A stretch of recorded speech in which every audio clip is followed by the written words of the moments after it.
Hello student, welcome back to my channel Samrat academy. Student, मेरा नाम आकाश। मेरे प्यारे विद्यार्थियों, 2023 बोर्ड एग्जाम देने वाले हो तो ये वीडियो आपके लिए बहुत ही ज्यादा इंपॉर्टेंट है। मेरे प्यारे विद्यार्थियों, आज मैं आप लोगों को समाज विज्ञान के महत्वपूर्ण प्रश्न बताने वाला हूँ। ये प्रश्न 100% एग्जाम में आने वाले हैं। देखो, सबसे बड़ी बात यह है कि मुझे आप लोगों को 95% लाना है। 95% लाने के लिए मैं उस तरीके से पढ़ा रहा हूँ कि आप लोगों का ये 95% जो है क्लियर हो पाए, और वही प्रश्न बता रहा हूँ जो कि महत्वपूर्ण प्रश्न है, जो कि एग्जाम में आने वाले हैं।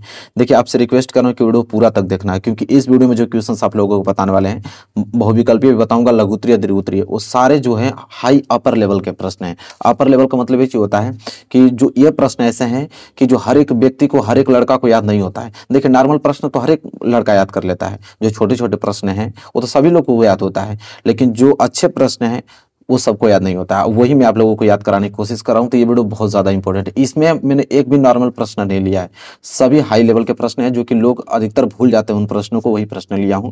तो इसको सबसे पहले आप लोगों को याद करना है, ठीक है। तो पूरा देखना वीडियो, जितना प्रश्न बताऊंगा इसको नोट करना, याद कर लेना। तो वीडियो को लाइक कर देना, चैनल पर नए हो तो चैनल को भी सब्सक्राइब कर लो। देखो, पहला प्रश्न पढ़ता हूँ, देख लेना। यहाँ 20 पहले 20 बहुविकल्प बताऊंगा, इसके बाद लघुत्तरीय, फिर दीर्घोत्तरीय। 20 में से देख लो कितना कर ले, तो अभी समझ में आ जाएगा आप लोगों को, ठीक है। हालांकि मेरे स्टूडेंट जो रेगुलर स्टूडेंट है सब कर देंगे, क्योंकि मैंने इतना अच्छे से पढ़ाया है, ठीक है। देखना, वाकई में बहुत अच्छे अच्छे प्रश्न हैं। देखो, पहला प्रश्न क्या है, मैं पढ़ता हूँ यहाँ पे। पहला प्रश्न यह है कि निम्नलिखित में से कौन सा भारत का संघीय राज्य नहीं है। इन चारों ऑप्शनों से बताना है कि संघीय राज्य नहीं है भारत का। बताओ, उत्तर प्रदेश, महाराष्ट्र, पंजाब कि दिल्ली। बताओ, अच्छा प्रश्न है कि भारत का संघीय राज्य कौन नहीं है इनमें से। तो सिंपल आप जवाब दोगे कि दिल्ली, क्योंकि ये संघीय राज्य थोड़ी है। देखो, महाराष्ट्र हुआ, पंजाब हुआ, उत्तर प्रदेश, सभी राज्य हैं, ठीक है, संघीय राज्य, लेकिन दिल्ली जो है भारत का संघीय राज्य नहीं है। इसलिए ऑप्शन डी जो है इस क्वेश्चन का राइट आंसर हो जाएगा। बहुत लोगों को इन प्रश्नों का उत्तर मालूम नहीं होता है, ठीक है। यही सब एग्जाम में आने वाले हैं प्रश्न। दूसरा प्रश्न देख लो। दूसरा प्रश्न बताओ कि काले दस्ताने और बंदी मुठियां किसकी प्रतीक थी। अच्छा प्रश्न है, ठीक है। प्रश्न यह है कि जो काले दस्ताने थे और बंदी मुठियां थी वो किसकी प्रतीक थी।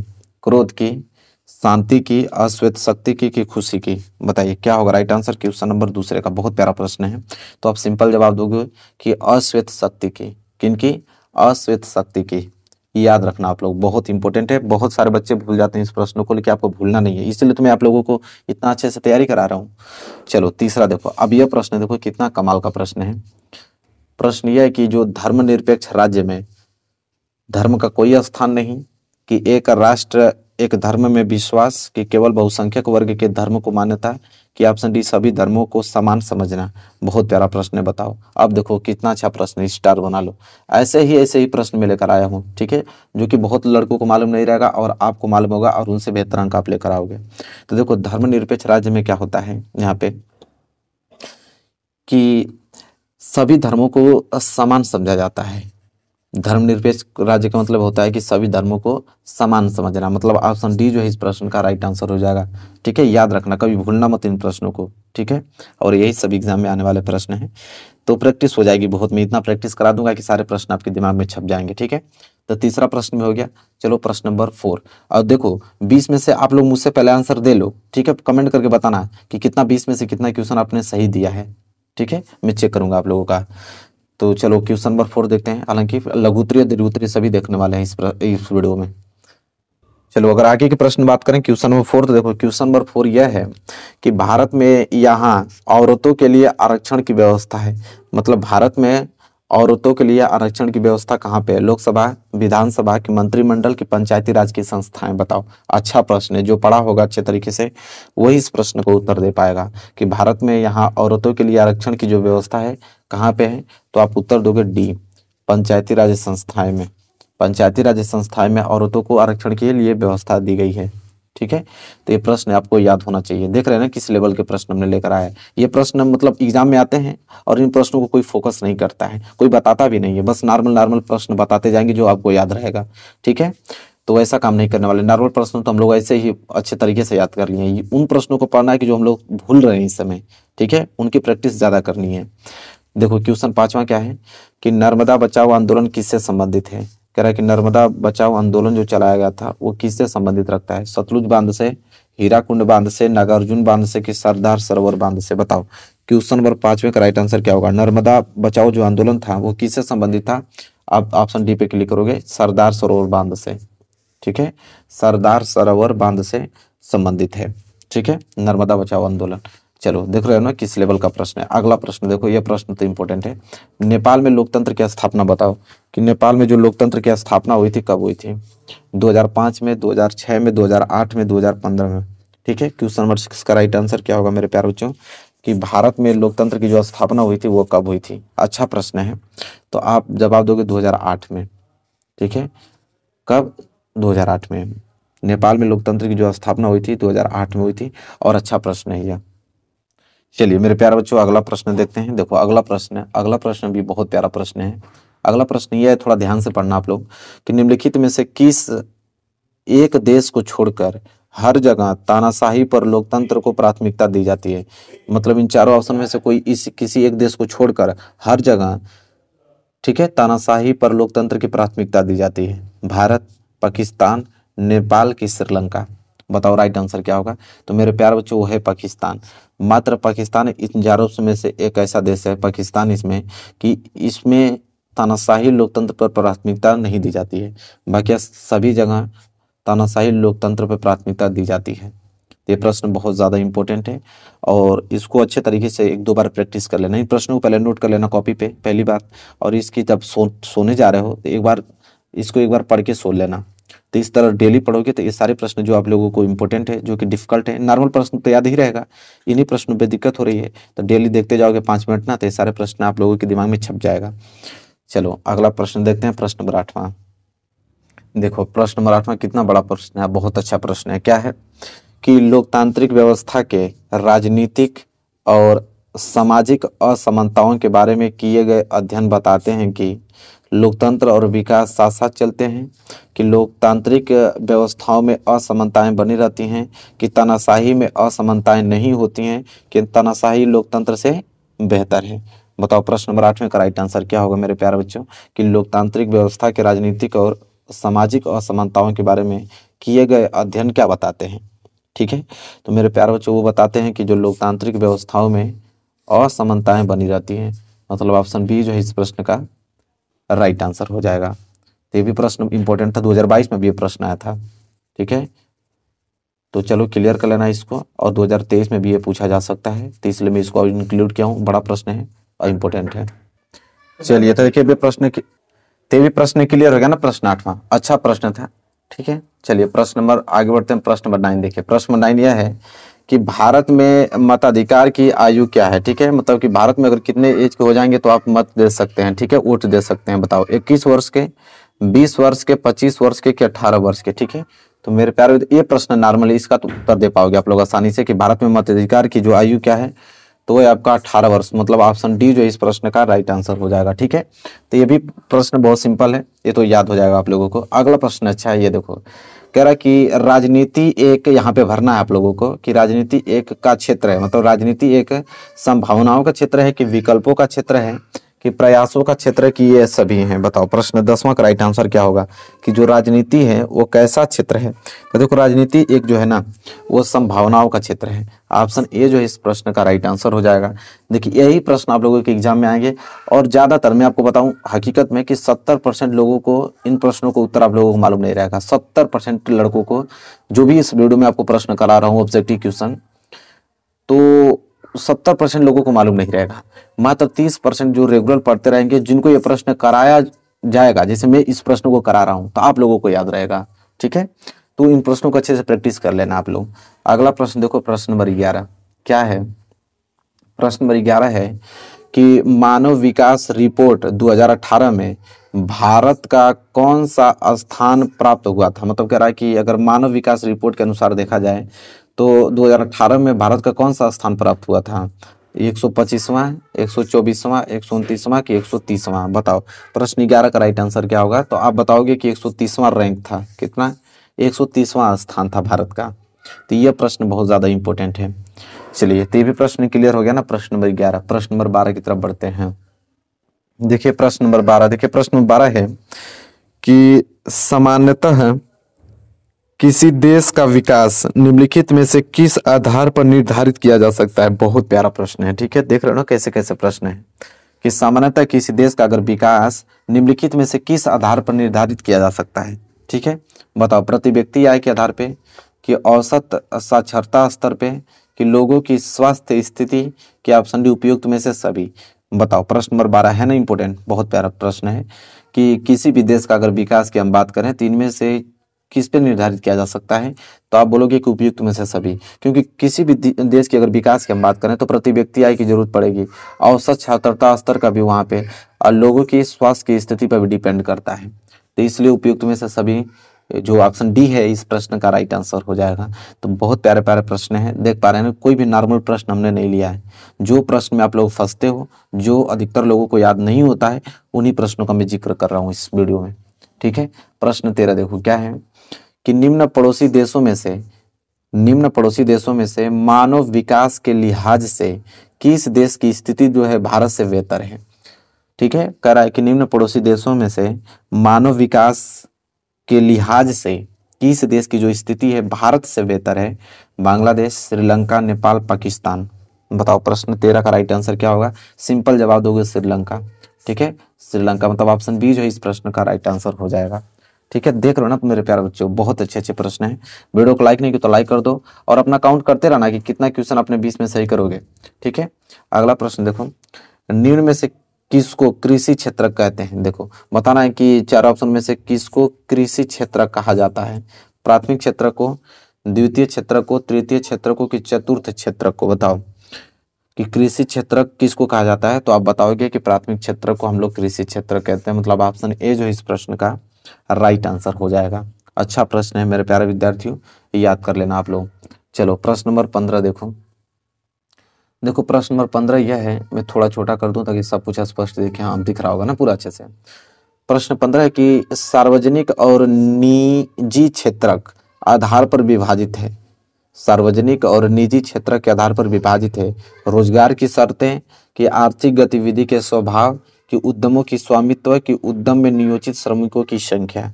बताओ सार्वजनिक और निजी क्षेत्र का आधार पर विभाजित है, तो आप बताओ कि उद्यमों के स्वामित्व। ठीक है, अभी तो हमको लगता है मॉडल पेपर में ये प्रश्न भी आया था शायद, उद्यमों के स्वामित्व। ठीक है, ये प्रश्न बहुत ज्यादा इंपॉर्टेंट है मेरे प्यारे बच्चों, स्टार इन सारी प्रश्नों पे स्टार ही है समझ लो, क्योंकि प्रश्न बहुत ज्यादा इंपॉर्टेंट मैं करा रहा हूँ आप लोगों को। प्रश्न 15 भी हो गया ना। प्रश्न 16 देखो प्रश्न 16 जो है वो है कि विश्व व्यापार संगठन का जो मुख्यालय है कहाँ पे स्थित है। बताओ विश्व व्यापार संगठन का मुख्यालय कहाँ स्थित है। न्यूयॉर्क में, पेरिस में, जेनेवा में, कि ओटावा में। बताओ ये प्रश्न अच्छा है। इस प्रश्न का उत्तर आप लोग बता दोगे कि प्रश्न बहुत बार मैं करा चुका हूँ, कि विश्व व्यापार संगठन पूछ रहा है। विश्व व्यापार संगठन का जो मुख्यालय वो जेनेवा में है, और ये प्रश्न आप लोग याद रखना, जिनको याद नहीं वो याद कर लेना किसी कीमत पे। ठीक है, तो ये भी प्रश्न हो गया ना। अगला प्रश्न तो दिख रहा है आप लोगों को 17वां क्या है। अच्छा प्रश्न यह है कि सर्वप्रथम विश्व व्यापार संगठन WTO, ठीक है, सर्वप्रथम विश्व व्यापार संगठन WTO किसके द्वारा शुरू हुआ। विकसित देश, कि विकासशील देश, कि अल्प विकसित देश, कि निर्धन देश। बताओ प्रश्न नंबर 17 का राइट आंसर क्या होगा, कि सर्वप्रथम जब विश्व व्यापार संगठन शुरू हुआ तो किस तरह का देश से शुरू हुआ, तो आप उत्तर देखो विकसित देश से। विकसित देश द्वारा क्या हुआ, शुरू हुआ। तो ये भी प्रश्न बहुत ज्यादा इंपॉर्टेंट है। प्रश्न 17 क्लियर हो गया ना। चलो प्रश्न नंबर 18 देखो क्या है। प्रश्न नंबर 18 मेरे प्यारे बच्चों यह है कि निम्नलिखित में से उत्पादन का जो साधन है क्या है। इन चारों ऑप्शन में से अगर मैं उत्पादन की बात करूं तो उत्पादन का साधन क्या है। पूंजी, लाभ, सेवाएं, कि कर। बताओ निम्नलिखित में से उत्पादन का जो साधन है वो क्या है। सिंपल जवाब दोगे पूंजी। क्या जवाब दोगे, पूंजी। पूंजी जो है वो उत्पादन का साधन है। ठीक है, बहुत इंपॉर्टेंट प्रश्न है, क्लियर हो गया होगा। प्रश्न 19 देखो मेरे प्यारे बच्चों, प्रश्न 19 जो है बहुत अच्छा प्रश्न है कि विश्व व्यापार संगठन की जो स्थापना कब हुई। अच्छा प्रश्न आ गया ना। विश्व व्यापार संगठन की जो है स्थापना हुई थी, कब हुई थी। 1 जनवरी 1993 में, कि 1 जनवरी 1995 में, कि 1 जनवरी 1990 में, कि 1 जनवरी 1985 में। ठीक है मेरे प्यारे बच्चों, अच्छा प्रश्न है कि विश्व व्यापार संगठन की स्थापना के डेट पूछ रहा है। ठीक है, तो राइट आंसर आप देखो 1995, 1 जनवरी 1995 में हुआ था। ये डेट आप लोग याद रखना है, प्रश्न ही इंपॉर्टेंट है। ठीक है, अब लास्ट प्रश्न देखो, इसके बाद हम लोग लघु उत्तरीय और दीर्घ उत्तरीय प्रश्न देखने वाले हैं। ठीक है, कह रहा है एक मार्क, ये आप लोगों का मॉडल पेपर में शायद प्रश्न आया था। एक मार्क किन वस्तुओं के लिए प्रमाणिक चिन्ह है। ठीक है, उपभोग वस्तु के लिए, इलेक्ट्रॉनिक वस्तुओं के लिए, सेवा वस्तु के लिए कि खाद्य पदार्थ के लिए? तो देखिए जो एक मार्क है वो किन वस्तुओं के लिए प्रमाणिक चिन्ह है? तो खाद्य वस्तुओं के लिए, मतलब खाद्य पदार्थ के लिए। किसके लिए? खाद्य पदार्थ के लिए प्रमाणिक चिन्ह है एक मार्क। ठीक है, तो आपने देखा कि 20 हमने ऑब्जेक्टिव क्वेश्चन आप लोगों को बता दिया। देखा ना आपने, 20 ही इंपॉर्टेंट थे। अब हमें कमेंट करके बताइए 20 में से कितना क्वेश्चन आपने सही किया है। ठीक है, अब हम देखने वाले हैं लघु उत्तरीय, जो कि सबसे ज्यादा इंपॉर्टेंट होंगे। आज की वीडियो ही सबसे ज्यादा इंपॉर्टेंट है, इतना याद रखिए। चलिए मेरे प्यारे बच्चों, अब यहाँ से आप देखेंगे लघु उत्तरीय प्रश्न। ठीक है, जो कि सबसे ज्यादा इंपॉर्टेंट है, जो कि एग्जाम में 100% लिखित है क्या आएंगे वो तो आपको फिक्स से मालूम है कि जो मैं बताता हूँ 100% आपको आने वाले हैं, बस तैयार करना आप लोगों को। पहला प्रश्न यह है कि असहयोग आंदोलन के मुख्य कारण क्या थे? देख रहे हैं ना कितना अच्छा प्रश्न है। डेट भी है 15, 17, 19, 20, 22 में प्रश्न पूछा गया था यह, कि असहयोग आंदोलन के मुख्य कारण क्या थे। तो हम लोग देखेंगे कि जो असहयोग आंदोलन हुआ था उसके मुख्य कारण क्या था। देखो पहला कारण तो यह था कि विश्व युद्ध के दौरान भारतीय सैनिक ब्रिटिश पक्ष से लड़े और भारतीय समर्थन के प्रतिफल में ब्रिटिश सरकार भारत को आज़ादी दे सकती थी, लेकिन उसने ऐसा नहीं किया। पहला कारण तो यह था कि जब वो लोग कह रहा है कि ब्रिटिश पक्ष में लड़े हो सभी लोग, विश्व युद्ध के दौरान जो भारतीय सैनिक थे वो ब्रिटिश के पक्ष में लड़े और भारतीय समर्थन के प्रतिफल में ब्रिटिश सरकार, मतलब वो कह रहा है कि जब भारतीय समर्थन जब किए थे और जब वो जीत गए होते तो भारत को आज़ादी दे सकती थी, लेकिन उसने ऐसा नहीं किया। तो पहला कारण तो असहयोग आंदोलन का यहीं से उत्पन्न हो गया। ठीक है, चलो दूसरा कारण यह था कि प्रथम विश्व युद्ध के बाद, जब प्रथम विश्व युद्ध हुआ उसके बाद देश में जो है उपभोक्ता वस्तुओं की कीमतों में वृद्धि हुई और किसानों को अपने कृषि उत्पादों के लिए आवश्यक मजदूरी नहीं मिल पा रही थी, जिसके परिणाम स्वरूप लोगों में ब्रिटिश सरकार के प्रति नाराजगी थी। बिल्कुल होगी। ठीक है, उन लोगों के कृषि उत्पादों के लिए मजदूरी मिल पा ही नहीं रही थी उतनी जितनी लोगों को चाहिए थी, तो वो लोग क्या करेंगे, और उन लोग नाराज हो गए ब्रिटिश सरकार से। ये तो दूसरा कारण हो गया असहयोग आंदोलन का। तीसरा कारण था कि जो रॉलेट एक्ट, जलियांवाला बाग हत्याकांड और खिलाफत आंदोलन के प्रभाव ने असहयोग आंदोलन के लिए प्रेरित किया। देखिए उसी समय रॉलेट एक्ट, जलियांवाला बाग हत्याकांड हो गया, खिलाफत आंदोलन चल गया और उनका जो प्रभाव हुआ उनसे भी वो प्रेरित हो गए और असहयोग आंदोलन का मुख्य कारण बन गया। ठीक है, तो ये तीन जो मेन कारण हमने आप लोगों को बता दिया कि असहयोग आंदोलन के ये तीन मुख्य कारण थे, जो कि बहुत ज्यादा इंपॉर्टेंट है। और ये प्रश्न में तो बनते हैं भाई, प्रश्न तो बनेगा, 100% बनेगा। आप देख पा रहे हो ना डेट, किस डेट में पूछा गया, तो 2023 में भी पूछा जाएगा। ठीक है, तो बस आप लोगों को याद करना है। तो पहला प्रश्न तो क्लियर हो गया ना आप लोगों को। चलो अगला प्रश्न देखते हैं। देखो अगला प्रश्न यह है कि एक विकसित देश की क्या विशेषताएं होती हैं, स्पष्ट कीजिए। बहुत प्यारा प्रश्न है कि एक विकसित देश है उसकी क्या विशेषता होती है, स्पष्ट करना है आप लोगों को। देखिए हम लोग लिखेंगे कि एक विकसित देश की प्रमुख विशेषताएं इस प्रकार हैं: उच्च जीवन स्तर, उच्च जीडीपी और उच्च बाल कल्याण, उत्कृष्ट स्वास्थ्य सुविधाएं, उत्कृष्ट परिवहन, संचार और शैक्षिक सुविधाएं, बेहतर आवास और रहने की स्थिति, औद्योगिक बुनियादी ढांचा और तकनीकी उन्नति, उच्च प्रति व्यक्ति आय और जीवन कल्याण आदि में वृद्धि। देखिए हमने कितना अच्छे से लिखा है, यही है एक विकसित देश की विशेषताएं। बहुत सारी विशेषताएं हमने लिख दिया है एक साथ, लिखना भी पड़ेगा क्योंकि 4 नंबर के लिए पूछेगा तो थोड़ा आप लोग ज़्यादा लिखोगे तभी तो 4 नंबर मिलेगा ना। तो इसलिए हमने इसको अरेंज करके इस प्रकार लेके आया है कि ज़्यादा लिखोगे तो नंबर आप लोगों को मिलेंगे। हमने बहुत सारी विशेषताएं लिख दी है। ठीक है, तो नोट कर लो, इसमें क्या समझाने वाली बात है। विकसित देश की विशेषता था, हमने विशेषता सब बता दिया आप लोगों को। चलिए अगला प्रश्न देखते हैं। और देखो अगला प्रश्न, ये तो वाकई में कमाल का प्रश्न है, तो हमेशा आता है भैया कि जर्मनी का एकीकरण कब और कैसे हुआ है, तो पूछता है। ठीक है, तो नोट कर लो कि जर्मनी का एकीकरण कब और कैसे हुआ। तो देखो कैसे हुआ, देखते हैं कि राष्ट्रवादी भावनाएं जो थे मध्यम वर्गीय जर्मन लोगों में काफी व्याप्त थी। जो राष्ट्रवाद के भावना, राष्ट्रवाद मतलब अपने देश के भावना, अपने राष्ट्र के प्रति भावना जो थी वो मध्यम वर्ग के जो लोग थे जर्मन के, उनमें काफ़ी व्याप्त थी। और उन्होंने क्या किया कि 1848 में जर्मन महासंघ के विभिन्न इलाकों को जोड़कर एक निर्वाचित संसद द्वारा शासित राष्ट्रीय राज्य बनाने का प्रयास किया था। 1848 में उन्होंने क्या कि जो कि अलग अलग इलाकों के जो निर्वाचित क्षेत्र थे उनको उन्होंने इकट्ठा किया और एक संसद बनाने का प्रयास किया था। ठीक है, मगर क्या हुआ कि इस पहल को राजशाही और फौज की ताकत ने मिलकर क्या कर दिया, दबा दिया। ठीक है, उनका प्रासा के बड़े जो स्वार्मियों ने भी समर्थन किया इसका। उसके बाद जो प्रसा ने राष्ट्रीय एकीकरण के आंदोलन का नेतृत्व संभाल लिया। प्रसा ने क्या किया कि राष्ट्रीय एकीकरण के आंदोलन का नेतृत्व संभाला, और उसका मुख्यमंत्री कौन था? ऑटो वान बिस्मार्क। इस प्रक्रिया का क्या था? जनक था, जिसने क्या कहा कि प्रसा की सेना और नौकरशाही की क्या लिया? मदद लिया। और 7 वर्ष के दौरान उन्होंने क्या किया कि ऑस्ट्रिया और डेनमार्क और फ्रांस के 3 युद्धों में प्रसा की जीत हुई। ठीक है, प्रसा का नेतृत्व ऑटो वान बिस्मार्क संभाला। 7 वर्ष के बाद क्या किया कि ऑस्ट्रिया और डेनमार्क और फ्रांस तीनों को हरा दिया, और एकीकरण की प्रक्रिया जो है वो पूरी हो गई। ठीक है, एकीकरण की प्रक्रिया क्या हो गई? पूरी हो गई। जनवरी, अब लिखोगे उसमें, जनवरी 1871 में वर्साय में हुए एक समारोह में प्रसा के राजा विलियम प्रथम को जर्मनी का सम्राट घोषित किया गया। और इस तरह अगर हम देखा जाए तो 1871 में जो जर्मनी का एकीकरण हुआ पूरा हो गया। बस इतना ही तो पॉइंट लिखना आप लोगों को। ये प्रश्न पूछेगा भैया, चाहे किसी के साथ समझौता कर लीजिएगा, इस प्रश्न के साथ नहीं, क्योंकि प्रश्न आएंगे, 100% आएंगे। अगला प्रश्न देख लो। अगला प्रश्न तो बहुत वाकई में कमाल का प्रश्न है कि भारत छोड़ो आंदोलन के किन 3 कारणों का उल्लेख कीजिए। कि भारत छोड़ो जो आंदोलन थे उन्हें किन 3 कारणों का उल्लेख करना है। तो प्रश्न बहुत ज्यादा प्यारा है। हम लोग लिखेंगे कि भारत छोड़ो आंदोलन के 3 कारण निम्नवत है। कौन कौन? तो देखो, पहला कारण तो ये था भारत छोड़ो आंदोलन का कि इस आंदोलन का जो तात्कालिक कारण था वो क्रिप्स मिशन के बिना किसी अंतिम निर्णय पर पहुंचे ही समाप्त हो जाना था। मतलब कि जो आंदोलन था तो उसका मतलब यह मिशन था कि क्रिप्स मिशन के अंतिम निर्णय तक पहुंचना। लेकिन क्या हुआ कि अंतिम निर्णय तक नहीं पहुंचा, उसके पहले ही क्या कर दिया गया? समाप्त हो गया था। ठीक है, ये तो पहला कारण था। दूसरा है कि द्वितीय विश्व युद्ध में भारत का ब्रिटिश सरकार को बिना शर्त समर्थन करने की मंशा को भारतीय राष्ट्रीय कांग्रेस द्वारा सही से न समझा जाना। मतलब कि जब द्वितीय विश्व युद्ध हुआ तो उसमें भारत के जो ब्रिटिश सरकार थे उन्होंने एक शर्त समर्थन किया, तो उनके जो शर्त को बिना समझे ही उनके मंशा को भारतीय राष्ट्रीय कांग्रेस द्वारा सही से नहीं समझ पाए वो लोग। और द्वितीय विश्व युद्ध के परिणाम स्वरूप उन्होंने क्या किया कि अर्थव्यवस्था की स्थिति काफी क्या हो गई, उस समय खराब हो गई थी। ये आप लोगों का दूसरा कारण हो गया।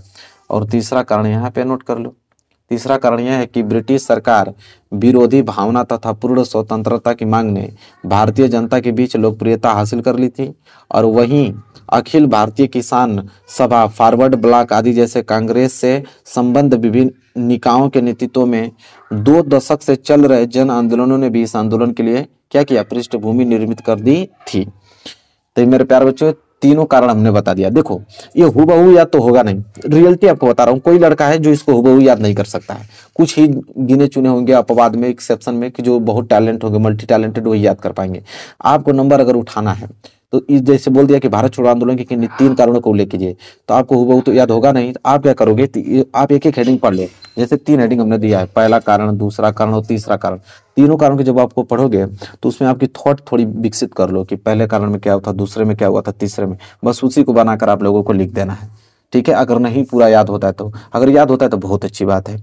मैं तो यही चाहूंगा कि हुबहू याद हो जाए, अच्छे नंबर मिलेंगे। नहीं याद होता है तभी भी अच्छे नंबर मिलेंगे दिमाग से। कैसे? उसके बारे में कुछ ना कुछ पॉइंट्स आप लोग याद कर लो, और वही पॉइंट्स आप लोगों को अप्लाई करके पूरा के पूरे हेडिंग डाल के लिख देनी है। चलो, तो भी प्रश्न हो गया ना, नोट कर लेना। अगला प्रश्न देखते हैं। चलो मेरे प्यारे बच्चों, अगला प्रश्न देखो। अगला प्रश्न क्या है? अगला प्रश्न यह है कि राष्ट्रीय आय वृद्धि हेतु कोई 3 उपाय सुझाइए। जो राष्ट्रीय आय में वृद्धि के लिए कोई 3 उपाय सुझाना है। प्रश्न बहुत ज्यादा इंपॉर्टेंट है, एग्जाम में हर साल यह प्रश्न आपको देखने को मिला। अभी 2022 में यह प्रश्न आया था कि राष्ट्रीय आय वृद्धि हेतु कोई 3 उपाय सुझाइए। सबसे पहले लिखेंगे पहला उपाय कि जनसंख्या वृद्धि पर नियंत्रण करना।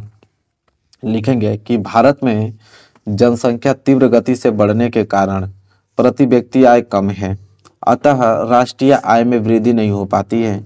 इसलिए क्या होता है कि देश के नागरिकों को शिक्षित करना तथा उन्हें जनसंख्या वृद्धि के गंभीर परिणामों से अवगत कराने की क्या होती है? आवश्यकता है। ठीक है, तो सबसे बड़ी बात यह है कि जनसंख्या वृद्धि पर नियंत्रण करना। क्योंकि देखिए, कमाने वाला एक रहेगा, आपके घर में परिवार है 5, अगर आपकी तनख्वाह 20,000 है तो अगर प्रति व्यक्ति आय देखें तो अगर प्रति व्यक्ति आय खर्चा करने लगे तो 5-5 हज़ार रुपया खर्च करेंगे। ठीक है, इसी तरह अगर 20,000 तनख्वाह है और आपके परिवार हो गया 20, आपके फैमिली में 20 मेंबर हो गए, तो कितना प्रति व्यक्ति आएगा? 1-1 हज़ार आएगा।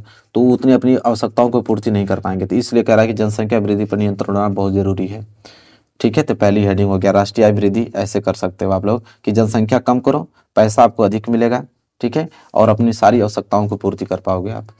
और दूसरा ये होता है कि कृषि विकास के प्रयास, कि कृषि विकास के प्रयास में लिखेंगे हम लोग कि भारत एक कृषि प्रधान देश है और हमारे देश की जो राष्ट्रीय में कृषि का योगदान सबसे अधिक है, लेकिन देश में आज भी परंपरागत तरीके से कृषि कार्य किया जाता है, जिससे क्या होता है कि उपज काफ़ी कम प्राप्त होती है। यदि कृषि का आधुनिकीकरण किया जाए तो कृषि उपज में वृद्धि होने से देश की राष्ट्रीय आय में भी वृद्धि होगी, बिल्कुल होगी। जितना आप लोगों का कृषि होगा उतना आप लोगों की राष्ट्रीय आय में वृद्धि होगी। आप उसको बेच सकते हो, अपने पैसा ले सकते हो, अपनी आवश्यकताओं को पूर्ति कर सकते हो, ठीक है।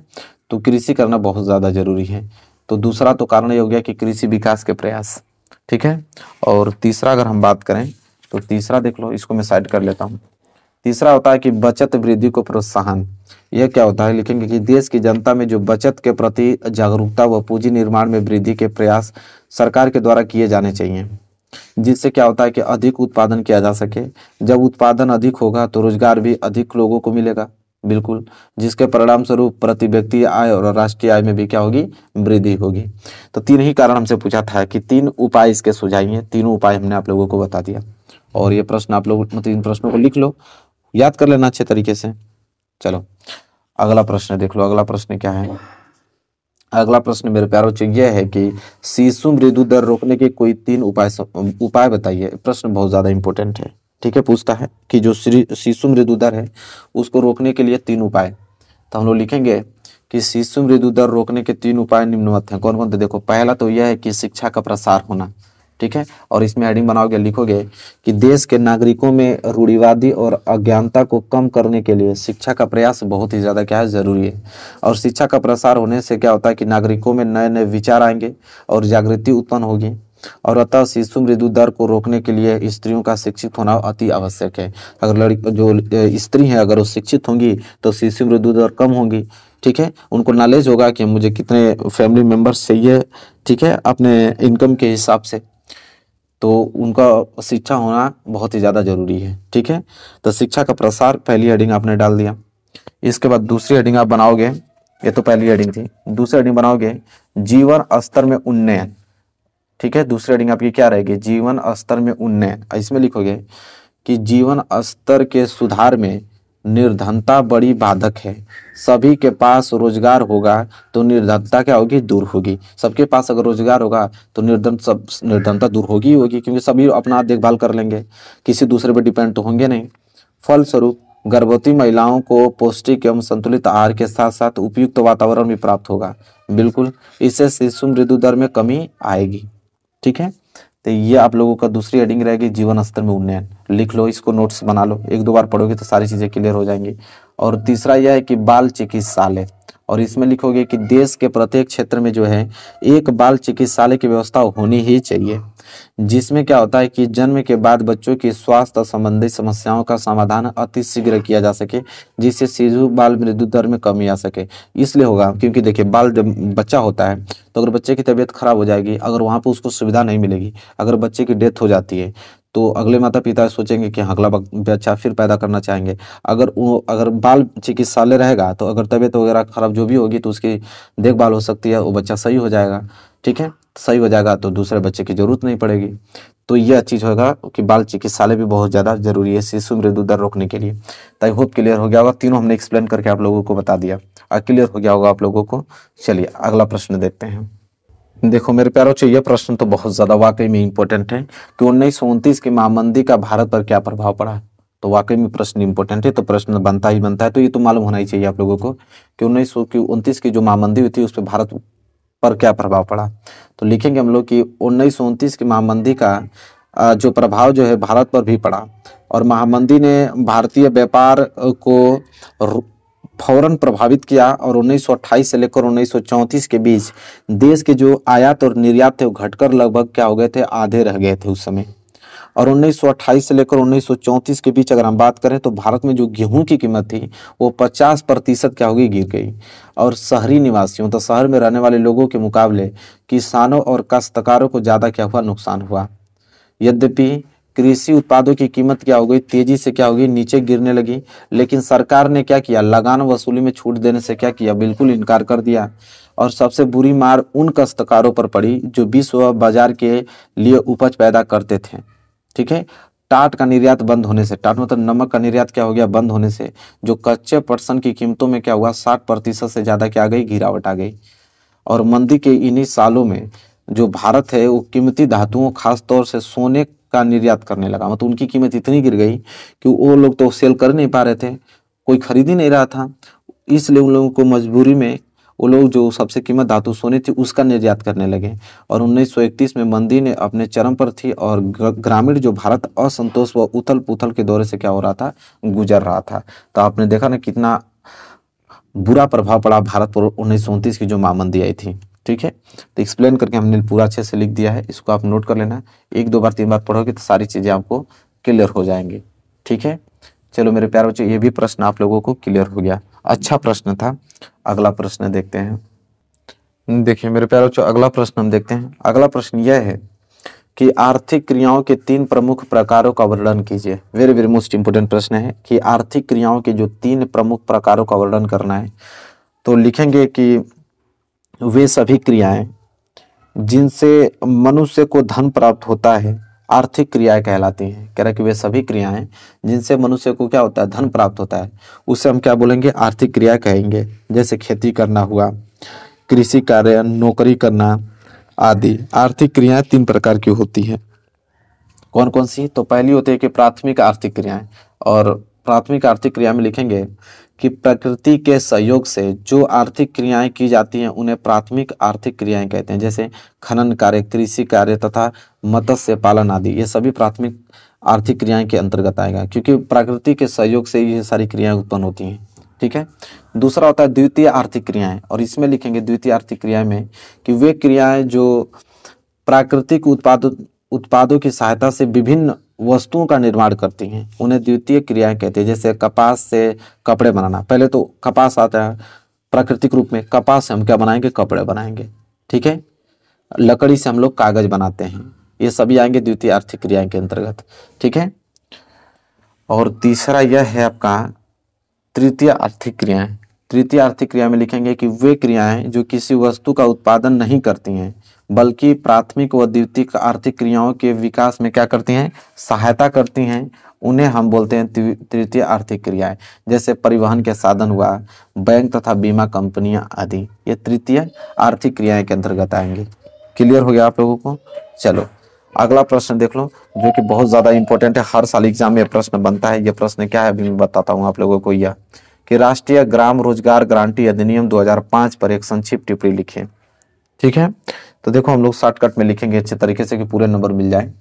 कि केंद्र सरकार ने, लिखेंगे कि केंद्र सरकार ने भारत के लगभग 625 जिलों में काम का अधिकार लागू करने के लिए एक कानून बनाया और इसे महात्मा गांधी राष्ट्रीय ग्रामीण रोजगार गारंटी अधिनियम 2005 मनरेगा कहते हैं। इसके प्रमुख उद्देश्य निम्नलिखित हैं। मतलब उन्होंने क्या किया कि जो केंद्र सरकार के लोग थे उन्होंने 625 जिलों में उन्होंने क्या किया कि काम कराने का वादा किया और एक रोजगार उत्पन्न किया और एक अधिनियम चलाया जिनका नाम था महात्मा गांधी राष्ट्रीय ग्रामीण रोजगार गारंटी अधिनियम, जिसे मनरेगा के नाम से जाना जाता है। और इसके कुछ उद्देश्य थे। क्या उद्देश्य था? पहला उद्देश्य यह था कि उन सभी लोगों को जो काम करने में सक्षम है और जिन्हें काम की जरूरत है उनको सरकार द्वारा वर्ष 100 दिन के रोजगार की गारंटी दी गई है। मतलब ये कहा गया है इस नियम के द्वारा, मतलब जो ग्रामीण रोजगार अधिनियम चलाया गया उसमें यह बताया गया है कि जो लोग काम करने में इच्छुक है उनको काम मिलेगा, वो काम कर सकते हैं। ठीक है, जिनके काम की जरूरत है, और 1 वर्ष में 100 दिन तक काम दिया जाएगा उनको सरकार द्वारा। फिर दूसरा उद्देश्य यह था कि यदि सरकार रोजगार उपलब्ध कराने में असफल रहती है तो लोगों को रोजगारी भत्ता देगी। तो शर्त यह था कि 100 दिन तक 1 साल में काम कराया जाएगा, लेकिन किसी कारणवश अगर रोजगार नहीं दे पा रही है सरकार 100 दिन तक, तो उन लोगों को, जो गरीब लोग हैं उनको रोजगारी भत्ता देगा। ठीक है, जो रोजगारी भत्ता आता है वो पैसे के रूप में रोजगारी भत्ता देगा अगर काम नहीं दे पाता है तो। फिर तीसरा है कि इस अधिनियम में इन कामों को वरीयता दी जाएगी जिनसे भविष्य में भूमि से उत्पादन बढ़ाने में क्या करेगी, मदद मिलेगी। तो ये देखिए 3 उद्देश्य थे। 3 उद्देश्य मैंने आप लोगों को अच्छे तरीके से बता दिया। आई होप आपको क्लियर हो गया होगा मेरे प्यारे बच्चों। तो देखिए हमने इस वीडियो में आप लोगों को कितने मोस्ट इंपोर्टेंट क्वेश्चन कराए, वाकई में कमाल के प्रश्न हमने कराए। बस इन प्रश्नों को अच्छे तरीके से आप नोट कर लो, याद करके जाना। एग्जाम में एक प्रश्न बाहर नहीं जाएंगे, इनसे सारे प्रश्न एग्जाम में बनेंगे, अच्छे मार्क्स लेकर आओगे। तो वीडियो पसंद आए तो लाइक कर देना, चैनल पर नए हो तो चैनल को सब्सक्राइब करके बेल आइकन को प्रेस कर लेना। मिलेंगे एक प्यारे से नेक्स्ट वीडियो में, तब तक के लिए धन्यवाद।